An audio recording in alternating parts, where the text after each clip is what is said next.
Hi மக்களே, morning, வணக்கம்.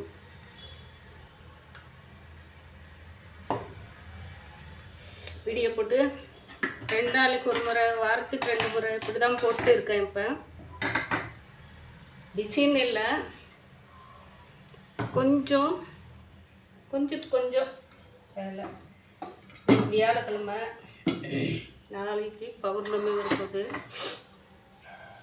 அது வாரம். இந்த மாதம் ஃபுல்லாகவே தீபாவளிலேருந்தே நான் கொஞ்சம் ரொம்ப வீடியோ எடுக்கிறது ரொம்ப லேட் பண்ணி தான் போட்டு இருக்கேன்.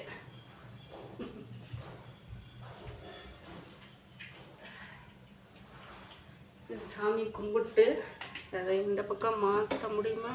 இல்லை, இப்போ தாங்க சாமி கும்பிட்டேன். நீங்கள் வியாழக்கிழமை எப்பவுமே கும்பிடுற மாதிரி அவங்களுக்கு தீர்த்தம் வச்சு, துளசி தீர்த்தம் கல்கண்டு போட்டு, அப்புறம் பாதாம், பிஸ்தா, முந்திரி இதுதான் கல்கண்டு வச்சு இன்றைக்கி அவங்களுக்கு நெய்வேத்தியம் வச்சுட்டு, பூ நம்ம செடியில் எப்பயும் பூ இருக்கிற பூவெல்லாம் மல்லிப்பூவு, அதாவது ரொம்ப வாசமாக இருக்கு இல்லைங்களா? அந்த மல்லியிலே இது ஒரு மல்லி சொல்லுவாங்க, அது பேர் எனக்கு சரியாக அவ்வளோ வரல. இன்றைக்கி அரளி, அதே மாதிரி செவ்வரளி நிறைய இருக்குது, நிறைய பூட்டுருக்குங்க. நான் கடையில் கூட போய் கடைக்கு பறிக்கும்போது இப்போ அன்றைக்கி வீடு எல்லாமே நேற்று வந்து கொஞ்சம் நேற்று இருந்து க்ளீன் பண்ணாமல் விட்டேன். ஒரு வாரம் ஆச்சு. அதனால் எல்லாமே க்ளீன் பண்ணிட்டு வீடெல்லாம் துடைச்சிட்டு, நான் தம்பி அங்கே வந்திருக்கும்போது நான்வெஜ் செஞ்சேன். அது சின்ன ஞாயிற்றுக்கிழமை இல்லை, அதுக்கு பின்னாடி வீடெல்லாம் துடைச்சி இது பண்ணி சாமி கும்பிட்டுமே. ஞாயிற்றுக்கிழமை அவன் சாயந்தரமாக போயிட்டு ஒரு 1/2 கிலோ சிக்கன் வாங்கிட்டு வந்து கொடுத்து செஞ்சு அவனுக்கு கொடுத்தேன். சாப்பிட்டான். அதோட சரிங்க, சிக்கன் சாப்பிட்டதோட சரி. அடுத்த நாள் தான் வந்து சாப்பாடே சாப்பிட்டுப்போம். மண்டே ஆஃபீஸ் கிளம்பும்போது அந்த மாதிரி ஓடிட்டு இருக்குது. சரி, டைம் ஆச்சு.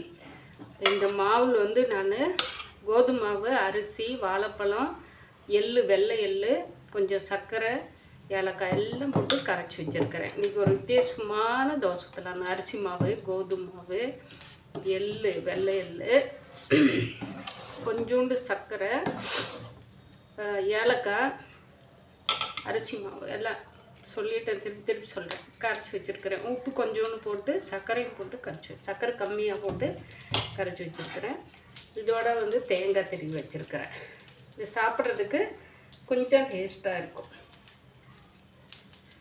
ஏன்னா வேறு எதுவுமே நான் வந்து இன்றைக்கி சட்னி, சாம்பார் எதுவுமே செய்யலை. பொடி இருக்குது, பருப்பு பொடி இருக்குது, அதே மாதிரி கீரை பொடி இருக்குது.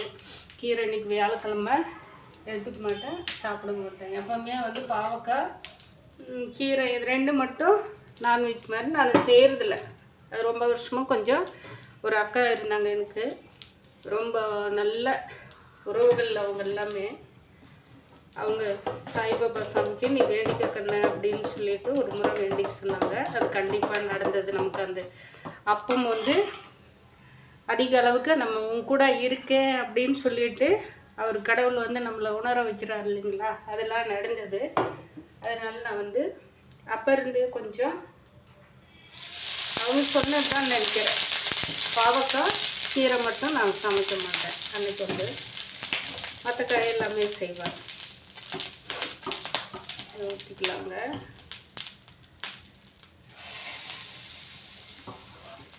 அன்றைக்கி இதுதான் என்னோட காலையில் டிக்கர்ஸும் குடிச்சிட்டேன். இது மத்தியானத்துக்கும், ஏன்னா இப்போ எனக்கு ஒரு கொஞ்ச நாளில் ஒரு வேலை பண்ணுதுங்க. நான் வந்து மத்தியானம் சாப்பிடாதனால நமக்கு தான் வயசாகிடுச்சு இல்லைங்களா? வயசாகுது, இன்னும் ஆகிட்டே போயிட்டு இருக்குது. இல்லை, சாப்பிடாமல் இருக்கிறதுனால அப்போ நமக்கு ஓடி ஆடி வேலை செய்யும்போது சரியாக போச்சு. இதில் நெய்யும் ஆயிலும் 2 தாங்க இருக்கும். எப்போவுமே கலந்து வச்சிடுறது, சமையலுக்கும் சேர்ந்து வந்துடுது அப்படின்னு சொல்லிட்டு. அதனால் எனக்கு நைட்டில் வந்து ரொம்ப தொந்தரவு பண்ணுது, மூச்சு விட முடியாமல். அது இப்போ பசங்களும் பயப்படுறாங்களா? நான் அவங்களுக்கு தெரியாது, சின்னவனுக்கு தெரியும். பெரியவனுக்கு வந்து அந்தளவுக்கு ஒரு டைமு இந்த மாதிரி இருக்குப்பா அப்படின்னா, இல்லைம்மா அவனுக்கு கொஞ்சம் அந்த மாதிரி தொந்தரவு இருக்கும்போது நீ சாப்பிட்டு கொஞ்ச நேரம் நட, லைட்டாக வெது வெதுன்னு சுடு தண்ணி வச்சு குடிச்சிட்டு நடந்தேன்னா சரியாக இருக்கும் அப்படின்னாங்க. அதே மாதிரி நான் இசிஜி எடுத்து பார்க்கும்போது டாக்டர் அதான் சொன்னார், உங்களுக்கு அந்த மாதிரி ப்ராப்ளம் இருந்துச்சா நீங்கள் பயப்படாதீங்க. அந்த மாதிரி ப்ராப்ளம் இருக்கும்போது நீங்கள் கொஞ்சம் வாக் பண்ணுங்கள், ஒரு 10 நிமிஷம் அரை மணி நேரமாக எவ்வளோ உங்களுக்கு டைம் கிடைக்கும் வாக் பண்ணுங்கன்னுக்கிறாங்க. அதனால நான் என்ன செய்கிறது, இப்போ பையன் வந்து போன சனிக்கிழமை அவன் வந்து நின்று வெள்ளிக்கிழமை வந்துட்டான் தம்பி பெங்களூர் போயிட்டு. சனிக்கிழமை நைட்டு அந்த மாதிரி ஆயிடுச்சு. டக்குன்னு வந்து போச்சுங்க. தூங்கிட்டேன் நல்லா ஒரு கொஞ்ச நேரம், ஒரு 12-10 இருக்கும் நைட்டு. லைட்டாக கண்ணு அசந்தேன், டக்குன்னு போச்சு. போட்டு அப்படியே மூச்சு அடைச்சிக்கிச்சு. அது வந்து மூச்சு விடவும் முடியல, ஏப்பமாரில் ரொம்ப தொந்தரவு பண்ணிச்சு. அப்புறம் அவ்வளோ நேரத்துக்கு தம்பி போயிட்டு 4 ரோட்டில் போயிட்டு மெடிக்கலில் மாத்திரை வாங்கிட்டு கொடுத்துட்டு அதுக்கு ஒரு கச்சேரி வச்சான் எனக்கு. சரி, அவங்களுக்கு இருக்கிற கஷ்டத்துக்கு அவங்க நம்மளை தானே திட்டுவாங்க, வேறு என்ன பண்ண முடியும். நீ தனியாக இருக்க, உன் உடம்பை நீ பார்த்துக்கணும், மற்றவங்கள நீ கவனிச்சுட்டு மற்றவங்களோட பிரச்சனையை நீ தூக்கி தலையில் போட்டு நீ இப்போ என்ன நிலைமையில் இருக்க, ஒன்றும் இல்லை, அதனால உன் உடம்பை நீ பாருமா, நாங்கள் எல்லா இடத்துலையும் இருக்கிறோங்க, எங்கள் கூட வந்து இருந்தாலே இருக்க மாட்டேங்கிறீங்க அப்படின்னு சொல்லிட்டு அவங்க எப்பயும் பாடுற அவங்க சொல்கிற கருத்து சொல்லிட்டு பையன் அவ்வளோ நேரத்துக்கு ரொம்ப கஷ்டப்பட்டான். அவனுக்கு அப்படியே தூக்கமே போயிருக்கும். நான் இது ஒண்டி இருக்கிறதுனால தானே நம்ம வந்து உச்சிலாடிட்டு இருக்கிறம்ப அப்படின்னு சொல்லிட்டு அவங்களுக்கு அந்த வருத்தம் இருக்கு இல்லைங்களா. என்ன இருந்தாலும் அதனால கொஞ்சம் நம்ம உடம்பை கவனிச்சிக்கணும்னு சொல்லிட்டு மத்தியானத்தில் ஏதாவது ஒன்று, நேற்று ஒரு வாழைப்பழம் இருந்துச்சு, கொஞ்சோண்டு இந்த அக்காவும் கொடுத்தது, கொஞ்சம் முறுக்கு இருந்துச்சு, ஒரு பழம் ஒரு முறுக்கு சாப்பிட்டு அப்புறமா என்ன சாப்பிட்டேன், ஆமாம் அவ்வளோதான். காலையில் 2 சப்பாத்தி சாப்பிட்டதுக்கு பெருசாக ஆயிடுச்சு, சாப்பிட முடியல, டைம் ஆயிடுச்சு அப்படின்னு சொல்லிட்டு. இன்றைக்கி டைம் ஆயிடுச்சு, மணி 11ஆவது.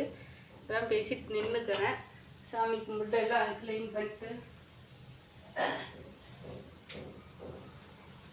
கிளம்புறதுக்கு சரியாக போயிடுது. நல்லா இருக்குது. இப்போ இது நான் வந்து எனக்கு பிடிச்சிருக்குன்னு சொல்லிட்டு இந்த மாதிரி டேஸ்ட்டில் நம்ம செஞ்சு சாப்பிட்லாம் அப்படின்னு ரொம்ப நாள் ஆசை. இந்த மாதிரி எல்லாம் செய்வேன், பசங்களுக்கு செஞ்சு கொடுப்பேன். இப்போ அதனால வந்து டக்குன்னு செய்யலாம் அப்படின்னு சொல்லிட்டு சாப்பாடு தானே, இட்லி தோசை சாப்பாடு இதே தானே சாப்பிட்டுக்கிறப்ப. மீறி போனால் வெண்பொங்கல் அதிகமாக செய்ய மாட்டேன். அது ஒன்று உப்புமா அது இதுன்னு கிண்டி சாப்பிட்டுக்கிறம்ப. அதனால் எப்படி செஞ்சு சாப்பிட்லாம், 2 செஞ்சு சாப்பிட்டு மதியானத்துக்கு 2 ஊற்றிட்டு போயிட்டா அவ்வளோதான் தீர்ந்தது. 1 இருந்தால் கூட போதுங்க. அந்த டைமுக்கு சாப்பிட்டே அவனும் மெடிக்கலில் தம்பி அம்மா இங்கே மத்தியானத்தில் மேக்ஸிமம் ஏதாவது ஒரு ஜூஸாவது எடுத்துக்காங்க அப்படிங்கிறாங்க. அது மனசு வர்றதில்ல. பழம் வாங்கி நம்மளே போட்டுக்கலாம், அது நம்ம கேட்குறப்பெல்லாம் அந்த டைமில் அவர் கொண்டு வர்றதில்ல. அதனால் ஏதோ ஒன்று. இன்னைக்கு காலையிலே கொய்யாப்பழம் காலையில் இருந்ததாங்க, அன்றைக்கி செடியில் பிச்சுட்டு வந்தது, ஜூஸ் போட்டு குடிக்கலாம் அப்படின்னு நினச்சிட்டே இருந்தேன். அப்படியே டைம் ஓடிடுச்சு, அதனால் அதுவும் விட்டேன். அப்படியே மறந்துட்டுனா அவ்வளோதாங்க. இது 2 ஊற்றிட்டு இது தொட்டுக்கிறதுக்கு ஏன்னா நான் வந்து இது போட்டது வந்து அது வெளியிலே ஓப்பனில் இருந்தது, ஒரு மாதிரியாக லைட்டாக பூர்ணம் பிடிச்ச மாதிரி இருந்துச்சு. அதே பக்கம் கொட்டிட்டேன். பொடி போடல, இப்போ சாப்பிட்றதுக்கு மட்டும் பொடி போட்டுக்கலாம். மதியானத்துக்கு நார்த்தங்காய் ஊறுகாய் வந்து மறுபடியும் நான் எண்ணெயில் போட்டு வச்சுருக்கிறேன். அதை எடுத்துகிட்டு போயிட்டு இன்றைக்கி சாப்பிடணும் அப்படின்னு சொல்லிட்டு எனக்கு ஆசை. அதனாலே இன்றைக்கி சட்னி இது எல்லாமே இருக்குது. செடியில் கத்திரிக்காய் இருக்குது, பாவக்காய் இருக்குது, காய் வாங்குறதா இருந்தது, பீட்ரூட் இருக்குது. ஏதாவது ஒன்று செய்யலாம். அன்றைக்கி காய் நாங்கள் செய்யலைங்க, சரி போ சலுப்பாக இருக்குது அப்படின்னு சொல்லிட்டு விட்டேன். இப்போ வேலை இருந்தது, இதே பெருசாக போயிடுச்சு. இந்த பாருங்க சாமி வச்சுட்டு மீதி இங்கே வச்சுருக்கிறேன். பாதாமும் பிஸ்தாவும் தாங்க சாமிக்கு எடுத்து வச்சேன், அப்படியே இருக்கு.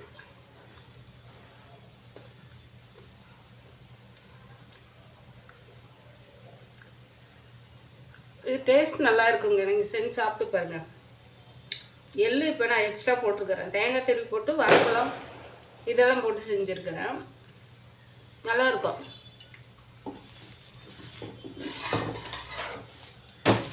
ரவை இருந்து போட்டு செஞ்சாலே நல்லாயிருக்கும். நான் ரவைக்கு பதில் தான் அரிசி மாவு போட்டேன். எள்ளு எக்ஸ்ட்ரா போட்டிருக்கிறேன். டேஸ்ட் எப்படி இருக்கும் அந்த எள்ளோட ஃப்ளேவர், அதுக்கோசரமே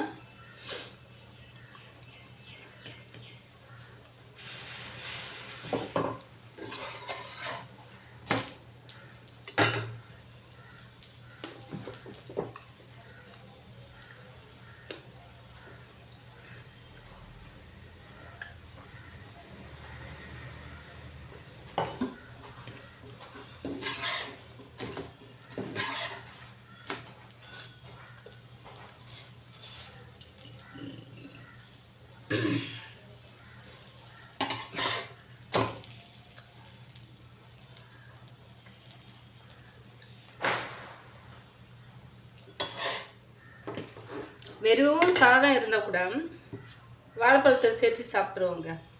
அது எனக்கு ரொம்ப பிடிக்கும். தண்ணி சாதம் சாப்பிட்ற மாதிரிங்களா, இந்த சின்ன வெங்காயம் பச்சை மிளகா சேர்த்து சாப்பிட்றோம் பாருங்கள், அந்த மாதிரி வாழைப்பழம் எடுத்து அதை தொட்டுகிட்டே சாப்பிட்ருவோங்க. டேஸ்ட் பிடிக்கும், நல்லா இருக்கும் எனக்கு. இந்த ஒரு இது மட்டும் ஊற்றிட்டு ஒன்று எக்ஸ்ட்ரா ஊற்றிட்டு போகலாம். ஃப்ரெண்டு இருக்காங்க, பார்க்கலாம்.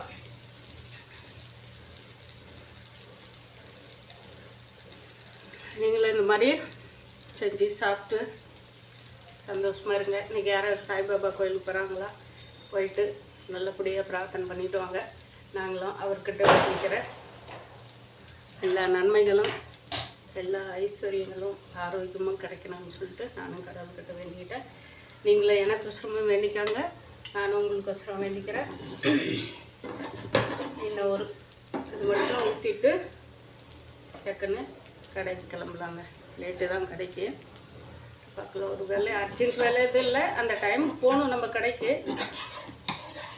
சரி, இது அப்படியே விட்டோம்லன்னா இன்னும் கொஞ்சம் நாளைக்கு இழுத்துரும், வெள்ளிக்கு. அதனால் இப்போ கொஞ்சம் முடிச்சுட்டோம்லான்னா சிம்பிளாக போய்டும் இல்லைங்களா. நாளைக்கு டக்குன்னு எடுத்துக்கலான்னா இன்னும் ஒரு வேலை ஏதாவது பொடி கிடி.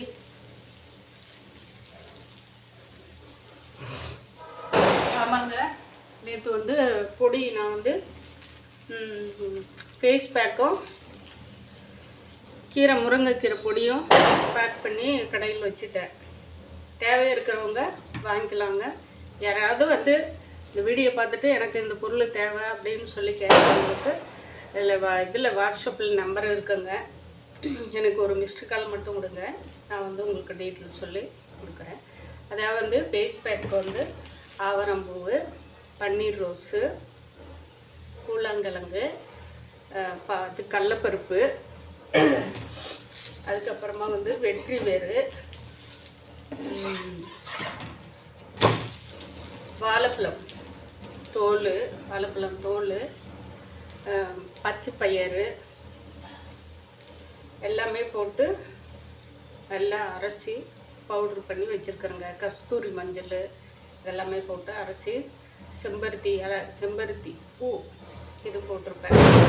எல்லாம் அப்படியே மறந்துடுறோம் இல்லைங்களா, அது கரெக்டாக வரமாட்டேங்க. இத்தனையும் போட்டு நல்லா பவுட்ரு சூப்பராக அந்த இது ஆவரம்பூவு, அந்த பன்னீர் ரோஸு, நம்ம இது வெற்றி வேறு, அதெல்லாம் எவ்வளோ குளிர்ச்சி நமக்கு.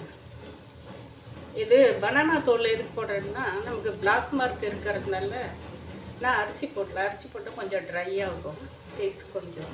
ஏன்னா ஸ்கின் சில பேருக்கு ரைஸ் போட்ட உடனே அது போயிட்டு ஓப்பன் ஆகும்போது அந்த ஹீட் கொஞ்சம் விட்டு பிம்பிள்ஸு அது நல்லது தான் ஃபுல்லாக. இப்போ நமக்கு என்னோட ஸ்கின்னெல்லாம் ஆயில் ஸ்கின்னு தான், ஆயில் ஸ்கின்க்கு வந்து போட்டோம்லன்னா டக்குன்னு அந்த ஹீட் கொடுத்து உள்ளே இருக்கிற அந்த கெட்ட கொழுப்பு எல்லாமே வெளியே தள்ளும். அப்போ பிம்பிள்ஸ் இருக்கும் போது உடனே சில பேர் என்ன பண்ணிடுவாங்க, இந்த க்ரீம் இதை யூஸ் பண்ணி தான் நான் எங்களுக்கு இந்த மாதிரி ஆச்சு அப்படின்னுவாங்க. ஆனால் அது உள்ள நமக்கு அந்த கெட்ட கொழுப்புகள் இருக்கிற இது வந்து வெளியே வந்தாவே நல்லது தான் நமக்கு. அது புரிஞ்சுக்காங்க. அதில் இல்லை நான் வந்து அரிசியெல்லாம் யூஸ் பண்ணலைங்க, எப்போவுமே போடல. நான் என்னோட இதுக்கு தேவையாக இருந்துச்சேன்னா பர்சனலாக போட்டுக்குவேன். ஏன்னா ஒவ்வொரு ஸ்கின்னுக்காருக்கும் ஒத்துக்கும் போகும். நான் ஃபேஷியல் பண்ணும்போது அந்த இதெல்லாம் பார்த்துருக்குறேன் இந்த கடையில். ஃபேஷியல் மற்றவங்களுக்கு பண்ணும்போது அதனால் ஒவ்வொரு ஸ்கின்னுக்கு தகுந்த மாதிரி இருக்கும். இது நார்மலாக எல்லா ஆயில் ஸ்கின்னாக இருக்கட்டும், ட்ரை ஸ்கின்னாக இருக்கட்டும், எல்லாருமே வாங்கி போட்டுக்கலாம். அதே மாதிரி குழந்தைங்களும் வந்து குழந்தைங்களுக்கு வந்து சின்ன குழந்தைங்களுக்கு எல்லாருக்குமே இதை யூஸ் பண்ணலாம். குழந்தைங்களுக்கும் ரொம்ப இப்போ கலர் இல்லை அப்படின்ற பிள்ளைங்களும் நல்லா இப்போ இருந்தே போட்டுருக்காங்கன்னா நம்மக்கிட்ட பாடி மசாஜுக்கு ஆயில் இருக்குங்க, தலைக்கு போடுற ஆயில் தான். அது வந்து நாங்கள் அதில் இருக்கிற பொருளெல்லாம் போட்டுருக்கிறதுனால அது பாடி மசாஜுக்கு யூஸ் பண்ணலாம். அதோட டீட்டெயில்ஸும் வந்து கொடுத்துருக்குறேன். ஆனால் வந்து சரியாக அதெல்லாம் யாரும் பார்க்குறதில்ல. இந்த ஆயில் மசாஜ் நம்மளும் பண்ணலாம், சின்ன குழந்தைங்களும் பண்ணலாம், எல்லாருமே பண்ணிக்கலாம். அது பண்ணிவிட்டு இந்த பேக் போட்டுங்களான்னா சூப்பராக இருக்கும். ஸ்கின்னு எல்லாமே உள்ள அழகாக இருக்கும். பிளாக் பாயிண்ட் எல்லாம் வந்து நல்லா இருக்குங்க. எனக்கு வந்து பிக்மெண்டேஷன் இருந்தது, மங்கு இருந்தது. இப்போ நான் வந்து அது போட்டதுனால எனக்கு அந்த ஃபீல் நல்லா இருக்குது. ஆனால் இது வந்து அது மறையுது நல்லாவே. பார்த்துருப்பீங்க எனக்கு முந்தி பார்த்ததில் ஃபஸ்ட்டில் என்னோட வீடியோ பார்த்தவங்களுக்கும் இப்போ பார்க்குறவங்களுக்கும் நிறையா டிஃப்ரென்ஸ் இருக்கும். அதனாலே அக்கா தேவை இருந்தாலே வாங்கிக்கலாம். அதே மாதிரி கீரை பொடி இது வறுத்து செஞ்சுருப்பேன். ஏன்னா நம்ம வந்து கீரை சூப் போட்டு குடிக்கிறதுக்கு தனியாக இருக்கும், அது தனியாக இருக்குது. முருங்கைப்பூவெல்லாம் இது முருங்கைக்கீரையை வச்சு நெவல்லே காய் போட்டு தான் எல்லாமே செய்வேன். காய் போட்டு இதுக்கு நம்ம என்னென்ன திங்ஸ் அன்றைக்கே போட்டுருக்கிறது அது ஒரு வீடியோவாக இருக்கும் பாருங்க. அதுவும் பவுடர் இருக்குது. இது நம்ம சாப்பாட்டுக்கு இட்லிக்கு தோசைக்கு இருக்குனாலையும் பொடி போட்டுக்கோம் இல்லைங்களா, அந்த மாதிரி போட்டு சாப்பிட்லாம். தேவையாக இருக்கிறவங்க வாங்கிக்கலாம். இது முடிச்சுட்டேன். நான் ஒரு குட்டி தோசை ஊற்றிட்டு எடுத்துக்கலாங்க. இந்த வீடியோ பிடிச்சிருந்தா லைக் பண்ணுங்கள், ஷேர் பண்ணுங்கள், கமெண்ட் பண்ணுங்கள். பாய் மக்களே.